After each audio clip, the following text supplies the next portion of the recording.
Tens of thousands of football fans came to Highbury. Electrifying.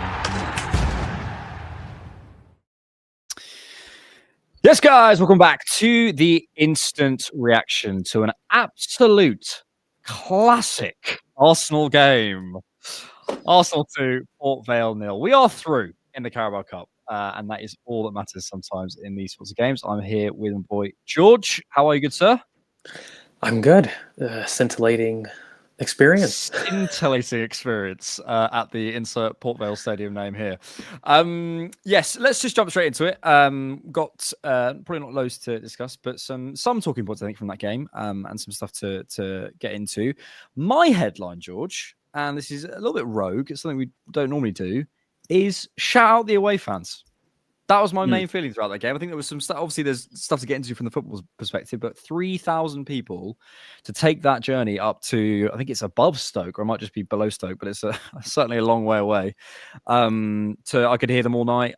They were singing. I mean, the tone, it started, Arsenal. It got to Arsenal. They started getting tired by the end. But fair play to them because they were there and they were in full voice. And I think, yeah, in a not particularly inspiring game, it's really nice to hear inspired fans. So, yeah, credit to them. We'll get into the game. But, yes, give me your headline, please, George. I think my headline is substitutions and depth in general, because it was a boring game for the most part. But I think one thing that I took away from is people like Ben White coming into a very strong match. And I'm just thinking to myself, these are proverbial bench players that are coming in and producing a level that is incredible. And I think that when you have a look at the squad and like the depth of it, coming in, Trossard coming in, getting that goal to go kill off the game again, and I don't know how many of these people, how many times we've been able actually to just say, Saka, you have 60 minutes. That's the load I want you to have. And then Max Dowman come on. Saliba, or the difference between Gabriel coming on and choosing when to take players off, and the idea that we were able to still maintain some sort of coherency is something that I just don't think that we've seen a lot. And I mean, in these Carabao Cup games, it's odd because we all expect us to steamroll opponents, and yet we never do. As far as cup performances, people might not say it's right, but we actually don't have a very good record in the last couple of years in cup performances just in general. And so to me, it was just important to have the second team start really well, have like a really fluid start, and actually a quite aggressive start as well. And then after that, it kind of petered out. And I think that people kind of went into a little bit of a training exercise. But yeah, just some bench players that I felt like, wow, if we can get you up to a level a little bit. Ethan, I thought, had a really good game. Miles, a very solid game as well. Like I said, Ben, really good. There's a lot of bench options here that I could sit there and say, you know what? If a couple of you can tweak your level, we can actually see a little bit more impetus in terms of the first 11. So for me, idea was that the bench looks strong. Yeah, it was nice to name an 11 and look at it and go, oh, wow, we look really strong, but also go through it and go, actually, yeah, Ben White has not played that much football. Saliba has not played that much football. Mosquera, Lewis Skelly, and that, White, Saliba, Mosquera, Lewis Skelly back line I'd be happy with that starting in a Premier League game. But secondly, actually, all of those guys, I'm just looking at our squad statistics, all of those guys I think are in the bottom half. Certainly Miles is our 5th least used player, if that makes sense. Ben White is our 6th least used player. William Saliba is in the bottom half in terms of minutes used. Oh, sorry, just into the top half of Mosquera too. So, these are players who need the minutes. It's great to be in that position. It was not a particularly entertaining game, let's put it like that. I think to some degree the early goal not killed it off, but I think we were at a certain tempo. We were playing. I think Port Vale had maybe 5 minutes at the beginning where they looked all right, and then we started to get a foothold in the game. We started to get our rhythm into the game, and then once that goal went in, I kind of felt as though that was kind of our peak. And you felt as though there was maybe some, not necessarily cracks beginning to show, but it's like the game didn't sort of necessarily evolve from there. I feel like in these games, you can't really talk systems and, how we broke Port Vale down, those sorts of things. I just think it's kind of not particularly fruitful. So let's get into the individuals, because I think those are probably more interesting conversations. I'm going to start with Nwaneri, who you mentioned there. I think Nwaneri, firstly, is a player who maybe has stepped into the shadows a little bit with Arsenal. I think obviously when he first came through, he was probably in the Dowman position right now. Obviously, since then we've had Eze arrive at the club and Dowman come through, and the development of Saka and Odegaard and all sorts of things. It's not that Nwaneri's gone away; it's just maybe his name isn't as hot on everyone's lips. He's been around for a couple of years now. What I'm seeing, George, and I'd love to get your take on this, is a difference this season. Firstly, I think physically, and the stuff that you were saying last season about him physically, I think it is true. Although I did look at his dual numbers earlier on today in the Premier League, and they're not particularly good. But all round, I think he looks physically different. But mainly it's his positioning. And I love that he's beginning to replicate this Martin Odegaard thing of dropping in, of finding options off the centre backs, of playing those balls around the corner, of being someone who is a bit more of a link player. I think Nwaneri, we've always known, has that quality in the pocket, has that quality in the shot, and all those things. If he can add those things to his game, caveat, yes, it's Port Vale. But I still think, in a professional man's game, we are seeing things that are different from one area and exciting in terms of his development. Because if he gets it all together, as I say, it's great for us. Yeah, I mean, I think one thing that he hasn't really been able to show since his academy days is really that tempo control in the middle third, right? Like when people first saw him. I remember you saying Modric. Sorry to cut you. I remember you saying Modric once, and I know people will sneer at that, but I don't think you're miles off. Yeah, it's the type of midfielder that he really is. I think a lot of people profiled him as Foden because they saw the final action and they saw, that superpower really at the top of the box and his ability to finish and that quick turn and pace, his ability to operate in pockets is probably, if not the best, only second best to Eze in the squad in terms of being able to turn under pressure and receive under pressure and create separation for an action. Like, that is one of his really, really good qualities. But another one was actually being able to receive and set the tempo of a game. And he's fully capable of doing those things. And I think he's just finally starting to show that midfield brain that a lot of people questioned whether or not he could have. The only thing is I would love for him to be a bit more adventurous with his passing. He is an incredibly proficient carrier. He uses it quite a bit. And I think he's got more technique in him to show more adventurous passes. And that's the only thing that I would look for in games like this to really show a different side of you. For example, Max Dowman in one of the very first actions that he does is setting off Gyökeres in a brilliant look, in a brilliant pass that I think Nwaneri's got in his locker. He doesn't need, we need to show a little bit more of that and bravery in those pockets. So it's one thing to receive in the pockets, and then it's another thing to release in the pockets. And I think that's kind of his next step, really. If he wants to be a 10, I think he's learning the out of possession stuff.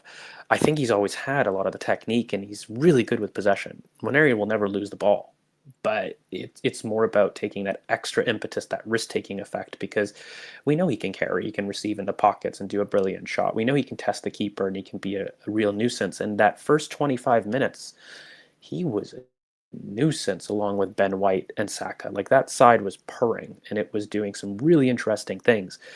So I just want him to kind of be responsible for the final pass, because he can be responsible for the final action, and we've seen it. But I think he needs to show a little bit more bravery in terms of his own impetus on the game, and take this the next step, which is I'm gonna announce myself as Ethan to the team. I think he's been an exciting burgeoning youngster, and then now it's like, okay, take that next step in terms of being a full-fledged senior and put your own spin, your own ability on the game. And I think that's just, kind of what we're looking for with him. Yeah. We'll come to some more individuals in just a second. We normally do sort of first half, second half breakdown, but I feel like it's not particularly useful today. Harry became a YouTube member. Thank you so much. If you did become a YouTube member today, you can check out the episode of The Rewatch that James and Rohan have just started, a new series on the Cannon podcast for Patreon members. No added fee, just as an extra show for you guys. Every week, Rohan and James are going to be watching the game back and giving their thoughts, which you can go check out if you want to become a YouTube member or Patreon. John, thank you so much for your super chat as well. And another one from John in just a second. But Oliver Monk, a game, no new injuries.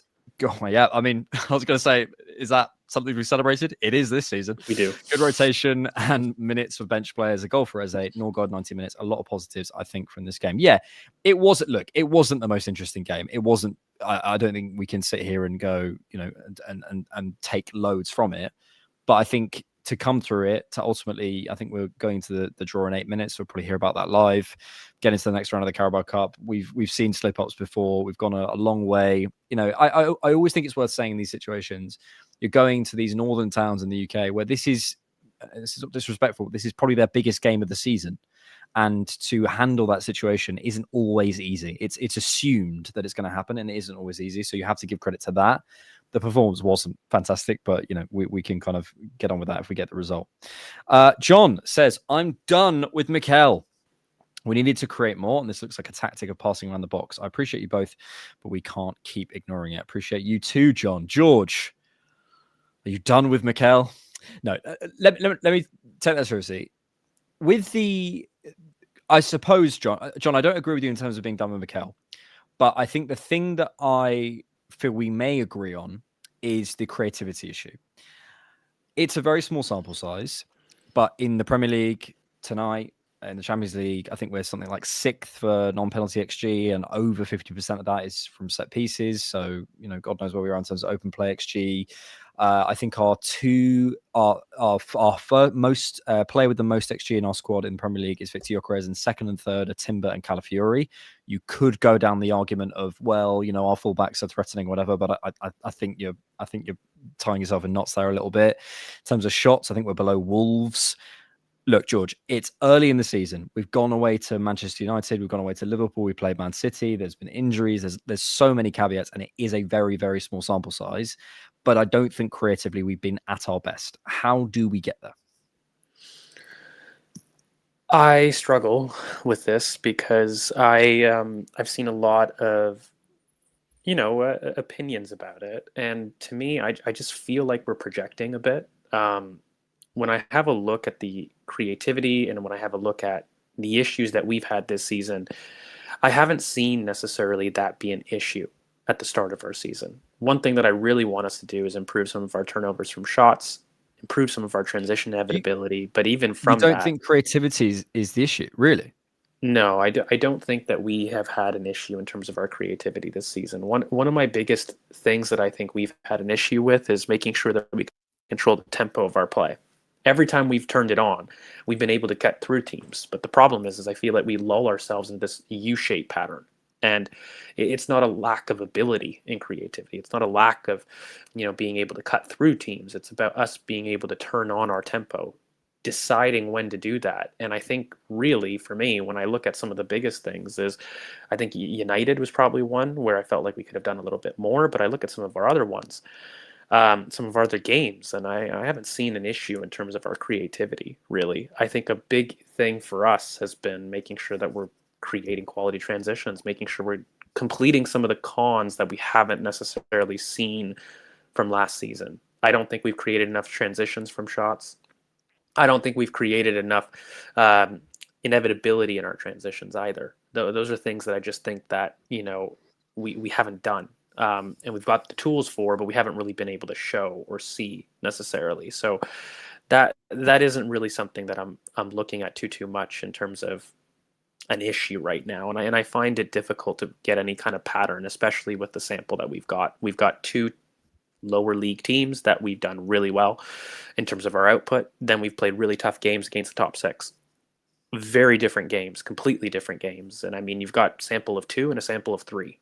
At this point, collectively a sample of 5. So I struggle really to draw any massive creativity concerns in kind of those two things because they have very different output. I mean, the two younger side or lower sides of the league, we've done really well. And then when I have the top 6 games, those are games that I'm looking at, and we've gone to Anfield, we've done the Etihad, and we've done Old Trafford.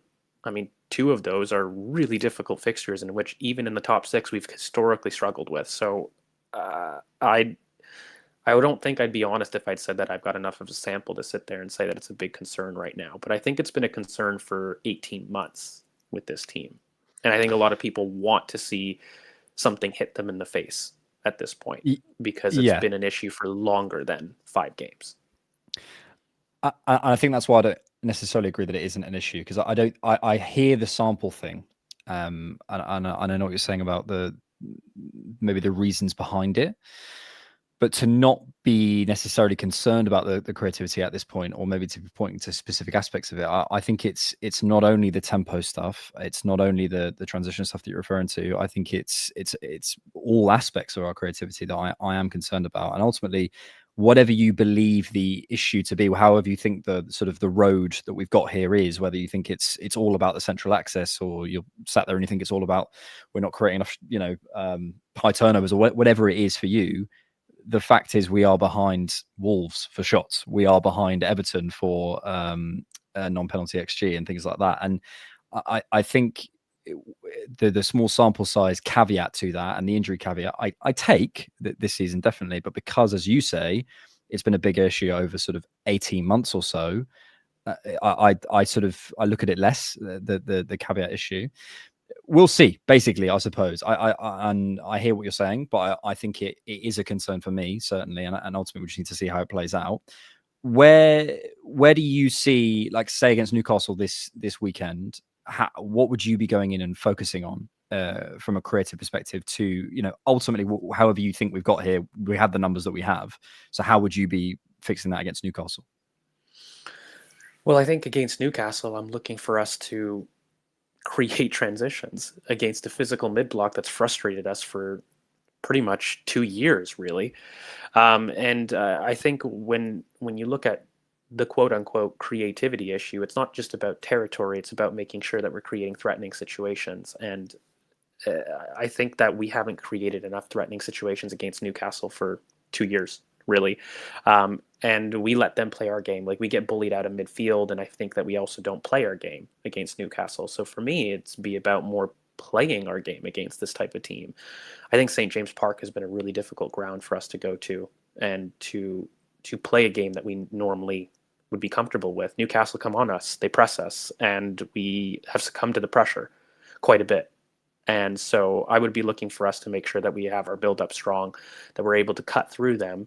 Because when we do play high speed against Newcastle, we've been pretty successful. But the problem is we don't. And when they press high, they're able to stop us from building up.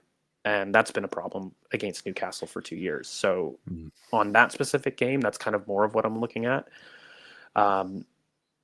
And yeah, I mean, I think the creativity thing is a difficult conclusion, to be honest with you, because I have a look at some of the commentary about Man City, and I struggle with it, mate. I really do. I think that we made a mistake in the first half in terms of our lineup. We kind of beat that to the bush, but then I don't see what we did against the second half as not being incredibly creative. I don't see what we did in terms of forcing Pep back, and what Pep has said, forcing him to play a completely different game whilst doing things very, very differently. Like, I looked at that second half and I saw our intent, Saka switching sides, making sure to have Eze drop into the pivot and pushing Zubimendi high, changing, Timber off for another attacker. Like, those are things that we all did to force change, and we forced significant change that Pep has gone out to say that, he was forced into a situation he philosophically denies. So when I look at those things, I say, okay, we started poorly. I don't think I would have picked that lineup personally, but we've recognized that error, switched it, and did something to push City back in terms of an outlier out of possession performance, something that Guardiola hasn't done. So then I compare that. I look at today. I think people want a 5-0 against Port Vale. We had a fairly boring game, but we haven't really got out of second gear at this point. And it was a 2-0 performance in which we had no injuries. Everyone seemed pretty fine. Was it a lung-busting game? No, it wasn't, but it was a fairly calm game. I never was worried in it, and we progress. And so I feel like I'm looking for something wrong or right. It's too early for me to really find any patterns. So that's about it. Yeah, as I say, I think because this has been a pattern over 18 months, I think I'm less on the sort of small sample thing. I think on just quickly, but we should go back to the game. But just quickly on that point, I think there's a big distinction for me between domination and creativity. And I think what we did against City was, and Arteta said this, he may be trying to misdirect things and sort of going like, well, actually, this is the story of the game, and that's fine. I don't know what he actually thinks, but we created 0.4 XG in the second half against City. I think when you have that many players on the pitch who are supposedly your best creative players, that is a concern. However, Eze has played 3 games, whatever it is, for Arsenal. Nwaneri's still coming into the team. Saka's half fit, and we'll talk about him in just a second. It's not, for me, it's not raised the red flag or whatever, but, and sort of we're doomed and everything's going to be, we may come out against Newcastle and create some really, really big chances, and it all clicks and we come into gear and we go, great, this isn't the issue. But I think so far this season, I've seen domination, but I haven't yet seen lots of creativity, and I'm hoping to see that against Newcastle. Although they have the best defensive record in the league in terms of XG conceded, so that could be a concern. Let's just quickly go back to the game. The other couple of performances I wanted to have a look at were sort of maybe the fitness boys in Ben White, who came off at when was it, the 70th minute, and Bukayo obviously came off after the 60th minute. That felt like a sort of planned one. Saka, not been his best start to the season, understandably, because he's been in and out of the team, and and not necessarily had the rhythm and the time. I think for me with Saka, when he's at his best, he can slow the game down and play it at his tempo. And I think at the moment he's having to play the game at the tempo that whichever defender he's coming up against is deciding. When he gets that back, I think we'll see the Saka that we really love. I saw flashes of it against Man City. I thought there was some nice moments, especially as you mentioned when he drifted over to the other side. But 60 minutes in his legs this evening will do him really well. And yeah, I have a feeling Newcastle might be the game for him because he might have something to prove.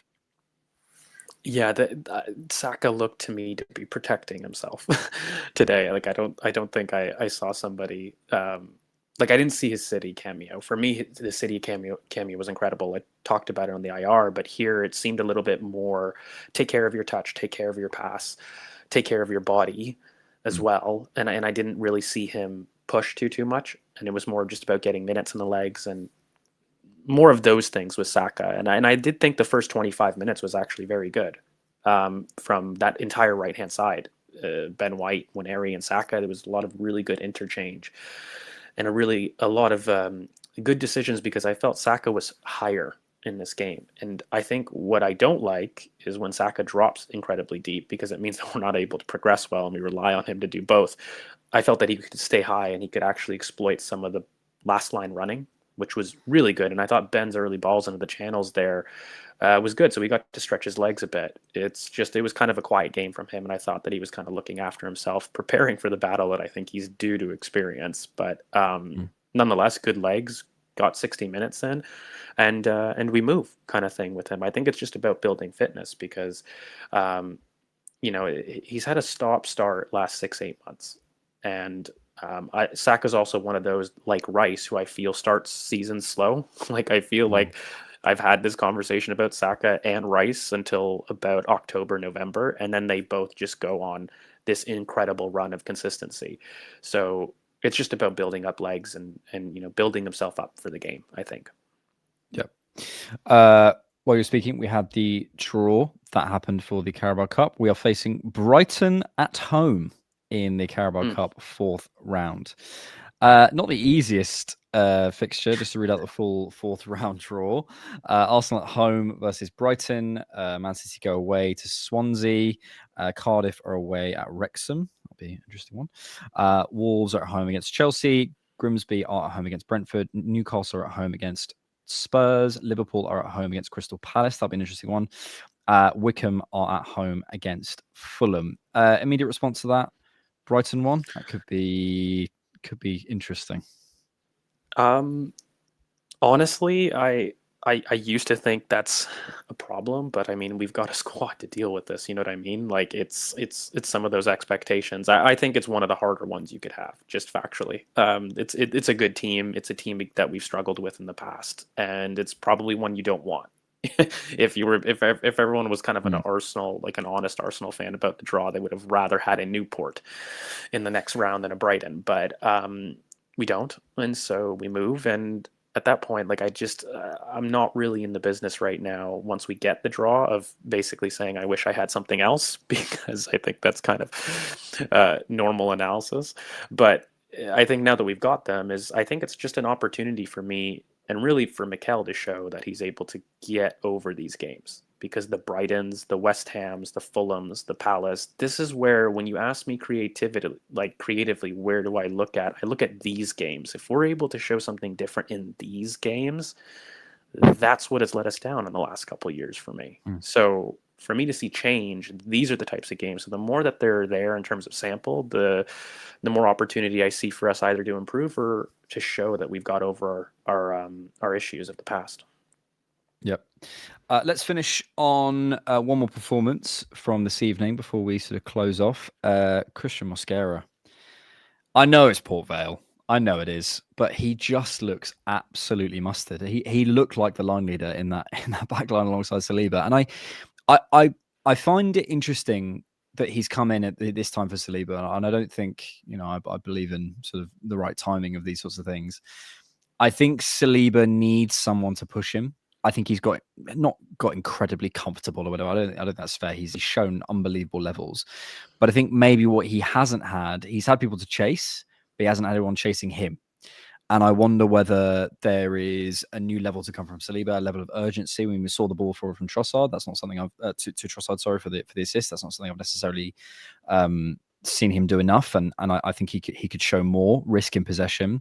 But Mosquera looks like a man possessed, who is desperate to defend, who is desperate to do his best for the team. And I love it. I love that new energy. I think that three really of Saliba, Mosquera, and Gabriel is a really interesting three. And I wouldn't be surprised to see more rotation than maybe we think. Yeah, you know my thoughts on Mosquera. He's just my type of defender, and I love him. I love him incredibly so. And he just does the basics correct in every single aspect. And, bar the one kind of really loose pass late in the second half that he goes across the middle of the pitch, hospital pass, I'd like to say, like, he doesn't put a foot wrong at all in the match. And, he's just steady Eddie. There's a level of Gabriel safety I get from him where I just know he'll deal with the defensive situation and I'm just comfortable with it. But then you start to add some of the proactivity he shows and the progressiveness he shows in his passing, and you start to go, ooh, are you Saliba? Central center back rotation? Are you Gabriel? I think at his core, he will always be a defensive juggernaut. He just oozes safety and reliability and an ability to close distances like it's nothing. And so from that perspective, you can put him anywhere. I mean, he's gone from left center back here to right back late in the game and closes it like nothing. Like I said, put maybe one bad pass through. And all the while still showing a lot of impetus and possession. And, I think in some of his other cameos, he showed to be the progressor. But in this one, he showed that he could be the backup and the foil that Saliba needed. And I thought Saliba had an okay night. I don't know if I thought that he was at his best, but he was able to pull off a really progressive pass himself out to Trossard. And I think that Mosquera was just able to foil him and do the Gabriel role very, very well. And then switch and do his angles. And that's not an easy job. I mean, to replace Tommy in his ability to go left, right, wherever it is, and within the same game, that is a unique skill that I think people take for granted. The angles are incredibly different from left center back, especially as a righty. And then to switch that off into right back onto a stronger foot, like nothing happened in the same game is not normal. It's not. Yeah. At 21 as well. And I think you kind of said it there that Saliba was fine. I think there's lots of games where Saliba's fine because he's Saliba. Like we all know those people who at school or work who can just coast because they're very, very good at what they do. And sometimes they need a bit of someone to go, no, come on, you could like win this game for us from centre back if you wanted to engage that hard. And I think Saliba is sometimes, I think he needs a bit of a kick, and I hope that Mosquera can be that for him. And you're right that the variability that he shows. It's so funny because like we mentioned Rudiger before, but I see Saliba and White in him. I see a bit of Gabriel in him. I see a bit of Calafiori in him. I sort of see the best of our defenders, and I see the best of some defenders around the world. I really think he can sort of be anything. And the exciting part is, mate, knowing how Mikel develops defenders, considering where he could be at 21 years old in 2 or 3 years is really, really, really, really exciting. Let's finish with some super chats and a couple of your questions. Just get some questions in, and we'll come to as many as we can. Firstly, from Roscoe says Yoka has starved again with his short cameo. Thoughts, George? Now's not the time. I have thoughts, and I'd like to have that discussion at some point. Movement and being found is both ways. If we want to say that there's a problem to be found, one of the first things that I loved as an Arsene Wengerism is when Thierry Henry at the very beginning, there's like a really earlier quote that he's talking about how Arsene Wenger had taught him about passing. And, there was one thing in which Freddie Ljungberg wasn't finding him consistently. And if anybody remembers that quote, it's actually incredible. And, Arsene Wenger's always like, well, okay, fine. If he's not finding you, are you being free enough or open enough to receive the pass? And are you doing a good enough job of doing that yourself? And this football thing is it's a team game. So it's one of those that I'm hoping to get enough sample. I'm hoping he's building up his fitness, and I'm hoping actually the one thing that I do think is his link up the last couple games has actually been quite good in terms of being fairly secure when he does peel out wide in his first touch, which I think at times can let him down. Has actually been quite good, but I think he's also another one that I think is learning his teammates and learning some of the intentions. I mean, the Dowman pass for me, like that should be his bread and butter in terms of what he's able to do and like generating a more difficult shot. I think he knows like that's his game. Yeah. And just generating more of those opportunities for himself is not just a team thing, but also I think an individual thing on his movement. I will put this idea out there. The movement thing, there's movement in the channels and there's movement in the box. I think the latter, he has a bit of work to do, but his movement in the channels has been really, really good. And that's something that I think, he is a strong suit of his. And I don't have the running data, but my eye tells me he looks sharper than when he first arrived. I think there was a couple of sprints against City where I thought, okay, you're at the level. I'm not seeing the explosivity that I think is there. Maybe once we get you fully fit, but you're competing, and he wasn't competing when he arrived. And I think that's credit to him for getting himself fit. And I think maybe by the time November or December rolls around, I think we might be seeing a very different animal in that sense. We're going to be seeing a bit more, and then we need to use those spaces around him. Andrew is Neon. MA would never start 2 AMs that says everything. Oh, that says everything. That says everything. I'm tired. Yeah, look, my issue with this, and this kind of comes back to the whole Mourinho thing, which we won't relitigate. But this only really gets brought up, and I don't know, Andrew, in the context you're bringing it up, but for people that have said this to me before, this often gets brought up in the context of when we're losing, we go, oh, he's not playing, let's say an Eze and Odegaard midfield. We're not complaining when we play a Partey, Odegaard, Rice midfield against Real Madrid and we beat them. We're not complaining when we haven't lost a Big Six game for 2 years and we're playing with, I think it's, people will say, or 3 DMs or whatever. We're playing more conservatively without more attacking midfielders. It's only a problem when we feel we're not creating enough chances. And I think the creativity doesn't come from one person. The Mourinho thing, whether you like it or not, sorry to go back there again, whether you like it or not, it was made with a decision based on the out of possession thinking, in my opinion, and based on what we were trying to do with Rodri. That's not the game that happened. And then he reacted, and that's fine. But I didn't see anyone complaining when we went to Spurs last season and beat them 1-0 with a conservative midfield. I didn't see any, so it only comes up as a problem when we're not creating enough. And as I say, the creativity is a much wider thing than just we picked a DM in air quotes over an AM. I don't think it's that down the line for me. Okay, part of my frustration with this, and I've had some conversations over the last couple of days. Part of my pushback on the creativity thing is when I've asked people what they would like from a creativity, I have been told our wingers are too robotic. We don't give enough freedom for them to switch sides. That's been done recently. When we're chasing games, we don't sacrifice our rest defense and add attackers to go forward. We've done those things. In terms of playing to attacking mids, that is something that people have said we haven't done that since Fabio Vieira, in which he tried it once, in which we're trying to hopefully get a little bit more attacking in the makeup of our box midfield. We've done those things. So when I look at some patterns of play that people have asked for, you've received that in the last 2 games. And yet we're saying that we haven't seen the output of the creativity. And I'm thinking to myself, okay, well, the team is clearly trying things that are completely different. Because even today, again, the two attacking midfielders in terms of the change, I had hoped for Martinelli at a striker position to be a little bit even more adventurous and experimental, but we didn't. And what we instead got were two attacking midfielders, Norgard, who by the way we haven't really talked about, but had a very solid performance in terms of this in terms of the pivot. And I'm seeing things differently to what we've done. And I'm saying, just let it happen. Just let us see if we have enough sample here, whether these things that are different are going to produce different results.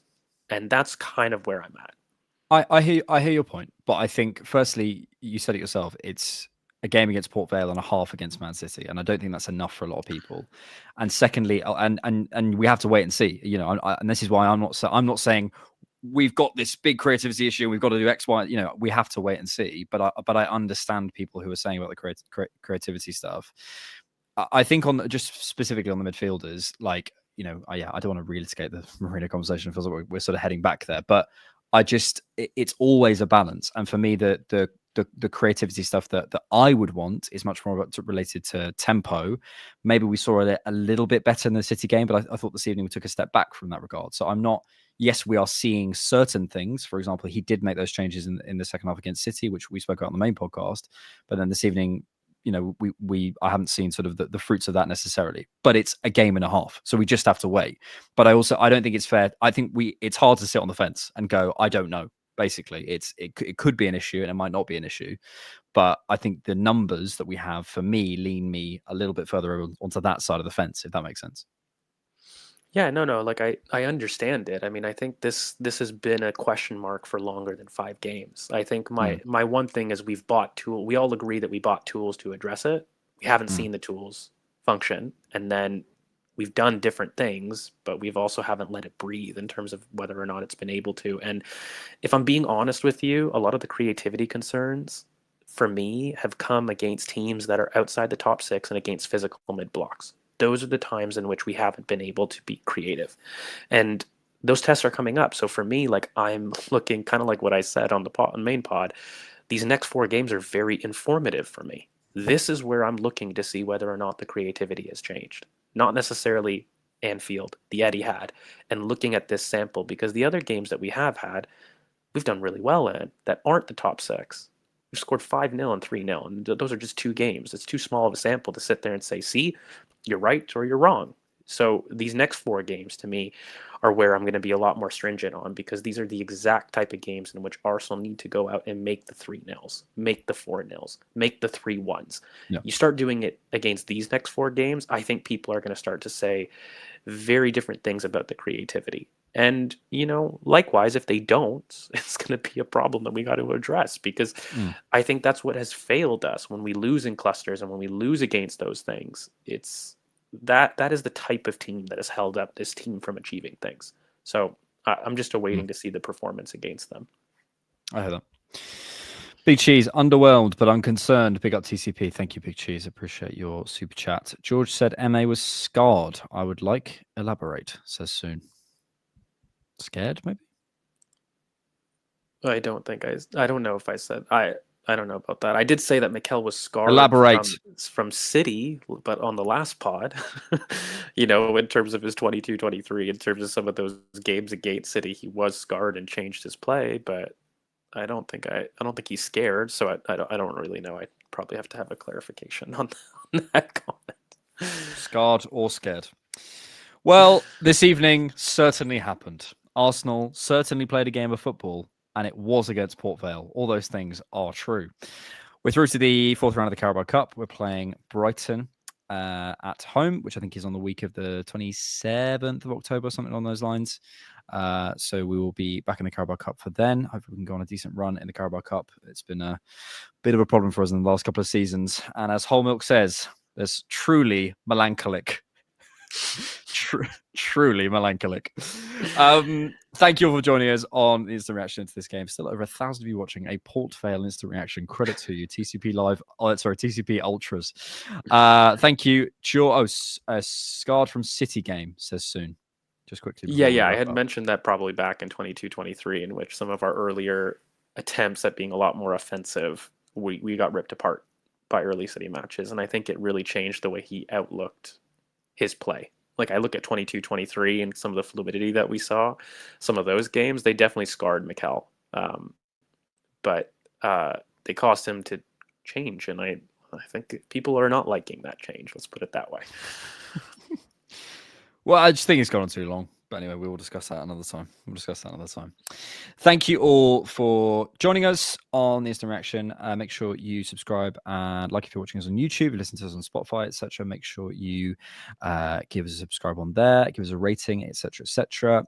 We'll be back for TCP Live tomorrow with me and Rohan.